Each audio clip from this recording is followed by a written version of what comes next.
এটা পাম আমি যে জয়ত আমি পাইছিলোঁ যে ভৰতৰ বংশধৰৰ ভিতৰত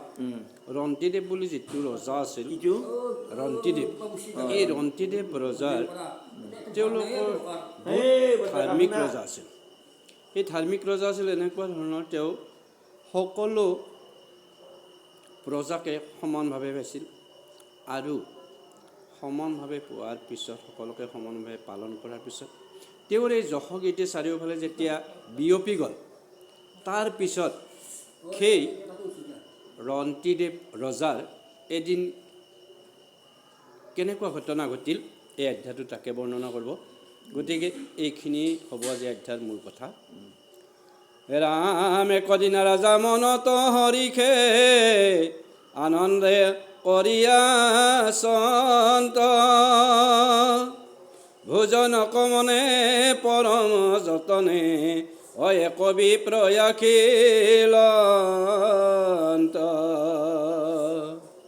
ৰজাই যেতিয়া মানুহক খুৱাই খুৱাই ভাল পায়, এই কথাটো চাৰিওফালে যেতিয়া প্ৰচাৰ হৈ গ'ল, ঠিক একদিনা ৰজাই এনেকৈ বহি থাকাতে এজন কোনে আহিল, ব্ৰাহ্মণ এজন আহিল, বিপ্ৰ মানে ব্ৰাহ্মণ। সেই ব্ৰাহ্মণজনে আহি ৰজাৰ ওচৰত কৈছে, ৰাম ৰন্তিদেৱে দেখি খনিক নাপেক্ষী হৈ উঠিল হৰিষ মনে, ব্ৰাহ্মণ অতিথি দেখিয়া নৃপতি অপুজিলা হাতী যতনে। সেই বিপ্ৰ যেতিয়া ঘৰত আহিল, অহাৰ লগে লগে তেওঁক দেখা পাই লগে লগে উঠি গৈছে। ৰাম 8 দিন অধিক 40 দিনত অমিলি আছে বস্তু চাৰি, তাক বিভাগীয় ৰন্তিদেৱ বিনিয়া অদিলন্ত আনন্দ কৰি। যে 8 দিনৰ ভিতৰত, 8 দিনৰ পৰা 40 দিনৰ ভিতৰত ৰজাৰ ৰাজভঁৰালত যিমান বস্তু জমা আছিল, সমস্ত বস্তুৱে সেই ব্ৰাহ্মণজনক দিলে। ৰাম বিপ্ৰ ৰংগ মনে পুঞ্জিলা তেখনে ৰাজাৰ গৃহক গৈলা, যিটো বস্তু আছে ৰন্তিদেৱে পাছে ভঞ্জিবা সাজ ভৈলা। সেই বিপ্ৰ বা ব্ৰাহ্মণজনক যেতিয়া খাদ্য দিলাক, দিয়াৰ পিছত চব খালাক, খোৱাৰ পিছত যিখিনি ৰৈছে সেইখিনি খোৱাৰ কাৰণে ৰজাই কি হৈ গ'ল, ৰজাই ভাবিছে ময়ো ইয়াৰ পিছত খাই খোৱা আৰম্ভ কৰোঁ। ৰাম সকুটুম্বী মিলি ৰজা ধৰ্মশালী অতাংক ভুজিবাক শান্ত, হৰি কস্মৰিয়াই আনন্দিত হুয়া অক্ষুদ্ৰ গোট আহিলন্ত।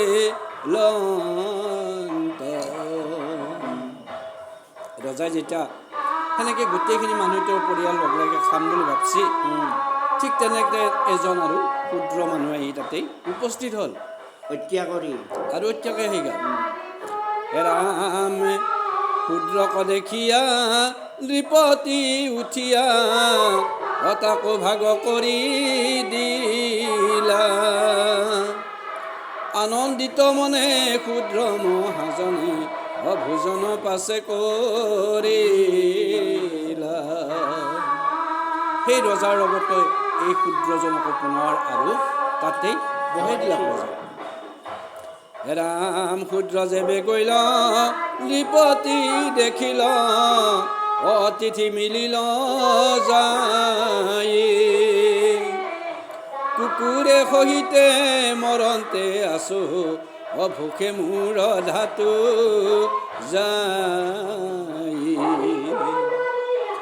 ৰজাইতো ভাত খাই অহা নাই, বহি আছে ভাতৰ ভাতত, এনেতে এটা কুকুৰ আহি পেলাই ৰজাক কৈছে যে মই ইমান দিন একো খাবাই নাই। ৰাম কয়ন দিয়া তজু শুদ্ধ হিয়া অসাধিও কবৰ ধৰ্ম,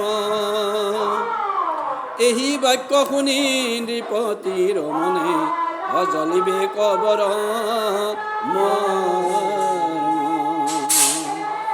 কুকুৰে কৈছে হে ৰজা তুমি মোক যিখিনি বাৰা দিয়া শুদ্ধ মানে দিবা কিন্তু যিখিনি বস্তু দিয়া মই সেইখিনি ভালকৈ খাম ৰজাই তেতিয়া কি হৈছে ৰজাই তেতিয়া মনে মনে ভাবছে যে মোৰ কি হৈছে আজি মই ভাত খাব বহি আছোঁ চব দেখোন এটা এটাকৈ মোৰ ঘৰত আলহী আহিয়ে আছে এবাৰ কুকুৰ আহিল ৰাম হৰি হৰিতো ক্ষুধায়ে তাপিত অমিলিল অতিথি আখি বহু মান্য কৰি অনেক সাদৰী অদিলন্ত আনন্দে হাখি ৰজাই বোলে বাপৰে প্ৰভু কি লীলা খেলা আছে কুকুৰটো এনেকৈ খাব নাপাকে মোৰ ঘৰত গ'লে আহিছে গতিকে তাকতো মই দিব লাগিব গতিকে এই বুলি তেওঁ ভগৱানক কৈছে যে প্ৰভু কি পৰীক্ষা কৰি আছে ৰাম ঘৃত দুগ্ধ অন্ন দিয়া শুদ্ধ মন অয়তিৰয়পেখে ৰন্তি দেৱে নিলে সবেও ভুঞ্জিল হয় আনন্দ হুয়ায়া হে ৰাম মোক নদিয়া তজ শুদ্ধ শুনিয়া অসাধিও কবৰ ধৰ্ম এই বাক্য শুনি নিপতিৰ মনে জ্বলিবে কবৰ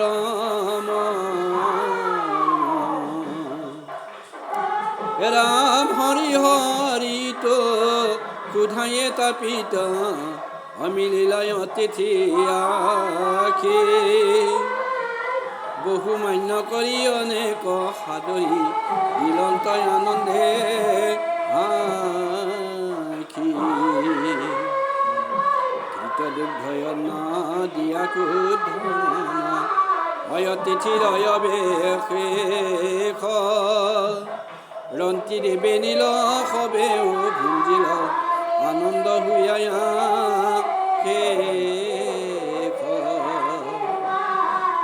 কুকুৰটো খোৱাৰ পিছত তেতিয়া ৰজাই বোলে হৈছে আৰু বোধহয় আলহী কোনো নাহে গতিকে আমি আৰু ঘৰৰ মানুহ চবেই খাব লাগে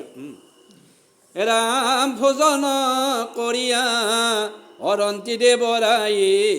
সবেও আনন্দ হুই প্ৰণামিলা ৰংগে অনেক যতনে কৰজোৰে হস্ত দুই যে ঘৰৰ আৰু পৰৰ সকলোৱে যেতিয়া খাই লৈ উদি হ'ল তেতিয়া ৰজাৰ মনত বহুত ফূৰ্তি চালা সকলোকে যে বস্তুখিনি আছি মোৰ ঘৰত ৰাম কুকুৰ সহিতে আনন্দিত চিত্তে অহিতো যে বেচলি গৈলা তিনি দ্ৰব্যে ৰাজাই অতিথি ভুঞ্জাইলা অজল ফুটি মাত্ৰ ৰৈলা এই যিদিনা যিমান বস্তু ৰান্ধিছিল সকলোকে দিওঁতে ৰজাৰ পৰিয়ালে খাওঁতে গোটেইখিনি শেষ হৈ গ'ল কি থাকিল কেৱল অকণমান পানী আছে পানী গোটেই মানে অলপ পানী ৰৈ গ'ল আৰু ৰাম সেই বেলা ৰাজা দেখোঁতে আখিয়া অচাণ্ডাল গোট মিলিল পিয়াসতে মৰ জল দি আমক অচাণ্ডালে বাক্য বুলিলা সেই যে পানী অলপমান আছিল সেই পানীখিনি জাতকুণ্ডাত আছিল পানীখিনি থকাৰ অলপ পিছতে চাণ্ডাল এটা আহি গ'ল যে মোৰ অন্তকথ শুকি গৈছে গতিকে মোক তুমি অলপমান পানী দিয়া ৰাম ৰুদ্ৰতয় আখিয়া জলক নাপাইল তোমাৰে থানেয়া হয় দিও যেন মোক ত্ৰিখায়ে মৰহ অজল পাইলে জানো যি এই ৰ'দত আহি তোমাৰ ঘৰ পালোঁ মই ভাবিছোঁ যে তোমাৰ ঘৰতে অলপ পানী খাব পাৰিম আৰু এই পানীখিনি খাই মোৰ জুটো আহি যাব ৰাম ঘৰ্ম বহিয়াতে চণ্ডাল ৰজবে অমুখত নাহিকে পান মুখত কৰালে বাক্য নাই ভাল আখৈ হৈ দিলে ধান চাণ্ডালৰ কথা কৈছে সেই চাণ্ডালে কি হৈছে বোধহয় মৰা পুচি আগতে মৰাৰ জুই তাতে আৰু ৰ'দত টিংকে পিয়া পানী বেছি বেছি হাতে হাতে গৈছে চাণ্ডালৰ মুখেদি মাতে নলয় কেৱল গৰম বতাহ ওলাই আছে যি বতাহত ঠান দিলে হয়তো আশে ফুটি যাব ৰামে তাহাৰ কাৰুণ্য বাক্য শুনি ৰজা অকৃপাই বিৰল হৈলা চাণ্ডালক চাই ৰন্তি দে বৰাই অবাক্য বুলি বেক লৈলা সেই চাণ্ডালৰ সেই দুখ লগা কথাখিনি শুনাৰ পিছত এতিয়া এই ৰজাই তেওঁক ক'ব ধৰিছে ৰামণিমা লঘিমা আদি সিদ্ধ যত অমূৰ তাত কাৰ্য নাই আত্যন্তিক সুখ বাঞ্ছা নকৰো অকহা মোৰ অভিপ্ৰায় ৰাম সকলে লোকৰ দুখ শোক মনে অমোহত আখিমি লোক আনন্দিত মনে শোক সৰ্বক্ষণে অমুক পাওক দুখ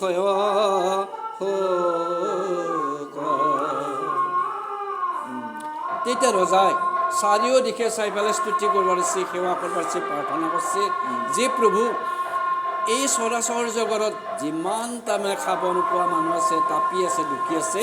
সমস্তবিলাকে মোৰ ইয়াতে হওক আৰু তেওঁলোকে মোক কি কৰক মোকো দুখ দিয়ক যাতে মোৰো ভৱিষ্যতে এনেকুৱা হয় কাৰণ কি হয় এই ভগৱানক বিচাৰিব না আনাইতো বিচাৰি নাপায় ৰজাই সেইটোৱে অনুভৱ কৰিছে যে মই কোনোদিনে ভগৱানক ভাবাই নাই কেৱল সকলোকে সন্তুষ্ট কৰি আছোঁ এই সন্তুষ্ট কৰাটো মোৰ এতিয়া হৈ গ'ল সেইকাৰণে প্ৰভু যিমান দুখ আছে সংসাৰৰ সকলোবিলাক এতিয়া মোৰ তাতে জাপি দিয়া যাতে মই তোমাৰ নাম ল'ব পাৰোঁ ৰাম জগতৰ যেবে দুখ গুচিলে ক অতেবে মোৰ ৰংগ মন এহি বুলি ৰাজা প্ৰাৰ্থনা কৰন্ত অহুয়াতি শুদ্ধ মন ৰজাই কৈছে যে এই দুখন সংসাৰত কাৰো দেখোন দুখেই নহ'ল কাৰণ চাণ্ডালৰ পিছত তাত কোনো অহা নাই নহয় চণ্ডাল অহা নাই মানে চণ্ডালৰ পিছত যিহেতু কোনো অহা নাই গতিকে মোৰ যিমান প্ৰজা আছে সমস্ত প্ৰজা কোনোৱে দুখত পৰি থকা নাই গতিকে মোৰ এইটোৱে সুখ যে ভগৱান মই মোৰ জীৱনত সকলোৰে দুখ কষ্ট শেষ কৰিব পাৰিছোঁ এইটোৱে মোৰ কাৰণে ভাল কথা ৰামে হি বাক্য বুলি ৰাজা মহাবলী অপানী দিলা চাণ্ডালক জল পাই পাছে তেখনে উঠিলা অপ্ৰশংসীয়া নৃপতিক এই কথাখিনি কৈ পেলাই চাণ্ডালক পানী দি পেলাই ৰজাই চাণ্ডালে ফালে চালক চাণ্ডালে কৈছে যে মহাৰাজ মই আজি বিৰাট ভাল পালোঁ এই জলখিনি যে পানীখিনি যদি মই ৰাখিলোঁ হয় তেতিয়াহ'লে মই আজি জুটোৱে নাখিলাব নোৱাৰোঁ ৰাম তাহান ধৈৰ্য ক পৰীক্ষিবে লাগি অব্ৰহ্মা বিষ্ণু ৰূপ ধৰি ৰজাৰ মহিমা দেখিয়া সমস্তে অসমৰন্ত হৰি হৰি তেতিয়া চোৱা যে ৰজাৰ পৰীক্ষা কৰাৰ কাৰণে সেই ইমানবিলাক সমস্ত আহি পেলাই উপস্থিত হৈছিল তথাপিও ৰজাই কিন্তু কোনো ক্ষেত্ৰত কমাই যে মোৰ ঘৰত একো নাই বুলি কাকো কোৱা নাই গতিকে এইটো পৰীক্ষা কোনে কৰিছে ব্ৰহ্মা বিষ্ণু মহেশ্বৰ অধিকাৰী তেওঁলোকে কৈছে আমাৰ পৰিয়ালবিলাকতো এই খুদিনা বগিনা আহিলি যিমান পাৰি বুলি ক'ব নালাগে নাই বুলি ক'ব নালাগে যি আছে এটা ক'লে হাতত দিলে ৰামে অব্ৰহ্মা বিষ্ণু হৰ দেৱ পুৰন্দৰ অসবেও দেখা দি লন্ত দণ্ডবতে পৰি সভা কন্দিপতি নমস্কাৰ কৰিল শেষত ব্ৰহ্মা বিষ্ণু মহেশ্বৰে নিজৰ ৰূপ ৰজাৰ আগত দেখে দিলা যে তেতিয়া ৰজাৰ মনত ইমান আনন্দ লাগিল যে সমস্ত এই বিশ্ব ব্ৰহ্মাণ্ডৰে স্ৰষ্টা মোৰ ওচৰত আজি থিয়া হৈছে, গতিকে ইয়াতকৈ ভাগ্য আৰু মোৰ একো নাই। ৰাম কামি গণে জিত দেৱগণ অখিত অদেই নানা ফম ফল নিষ্কাম সদায় এহে মহাৰায় অজানিলা দেৱস কল। দেৱতাবিলাকে কৈছে তেতিয়া যে আমাৰ যিটো নিষ্কাম ধৰ্ম আছে, কোনো ধৰণৰ বস্তু নিবিচাৰাকৈ যিটো ধৰ্ম কৰে, সেইটো হৈছে নিষ্কাম ধৰ্ম। গতিকে এই নিষ্কাম ধৰ্ম কৰা হ'ল কোনি? এই ৰজা ৰন্তিদেৱ। গতিকে তেতিয়া ব্ৰহ্মা বিষ্ণু মহেশ্বৰে কৈছে যে এই পৃথিৱীত এতিয়াও নিষ্কাম ধৰ্ম কৰা মানুহ আছে, বহুত আছে। ৰাম ধন্য ধন্য ইত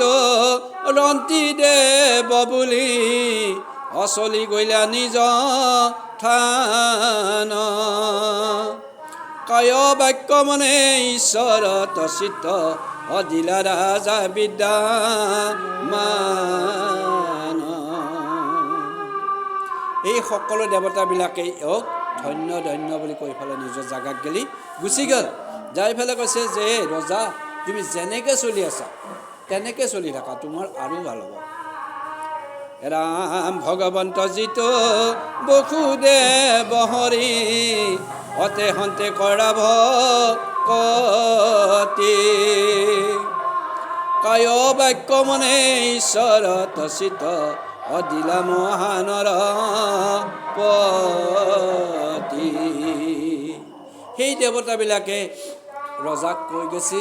যে ভগৱন্তৰ নাম লৈ তুমি এতিয়াৰ পৰা সমস্ত কৰ্ম কৰি যোৱা।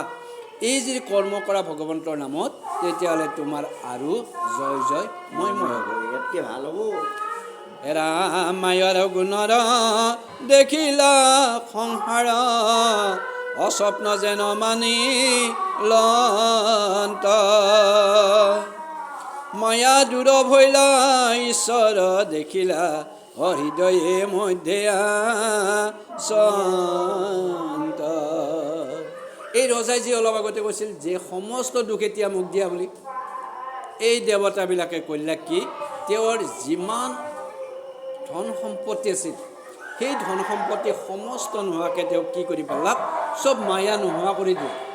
মায়া নোহোৱা কৰি দিলে কি আছে? তেওঁ যি ৰজা সেই গুণটো নাথাকে আৰু, কেৱল এটা আত্মা হৈ থিয়া হৈছে। আৰু সেই আত্মা হৈ থিয়া হোৱাৰ লগে লগে তেওঁ কি হৈ গ'ল? ভগৱানক মিলি গ'ল। ৰাম তাহান প্ৰসংগ জিত জনে লৈলা অপাইলা মহাযোগ গতি নাৰায়ণ পৰ ভৈলা সবে নৰ অতৰিলা সবে সম্প্ৰতি। সেই ৰজাৰ যোনী লগ আছিল, সেই লগবিলাকো ভগৱানৰ নাম লৈ সকলোবিলাকে পাৰ হৈ গুচি গ'ল। ৰামে শুনাস ভাষদ ভাগৱত পদ অমহন্তৰ সংগে থাকি পুৰুষ উদ্ধৰ সংসাৰ কতৰা ৰাম ৰাম বোলা ডাকি শুনাস ভাষদ ভাগৱত পদ মহন্তৰ সংগে থাকি পুৰুষ উদ্ধৰ সংসাৰ কতৰা ৰাম ৰাম বোলা ডাকি। কৃষ্ণ শংকৰ গুৰু হৰি ৰাম ৰাম ৰাম জয় ৰাম বোলা, জয় ৰাম, জয় নাৰায়ণ বোলা, জয় নাৰায়ণ, জয় কৃষ্ণ বোলা, জয় কৃষ্ণ, ও হৰি জয় জগতগুৰু, ইমান পাম। হৰি ও হৰি ও অপৰাধ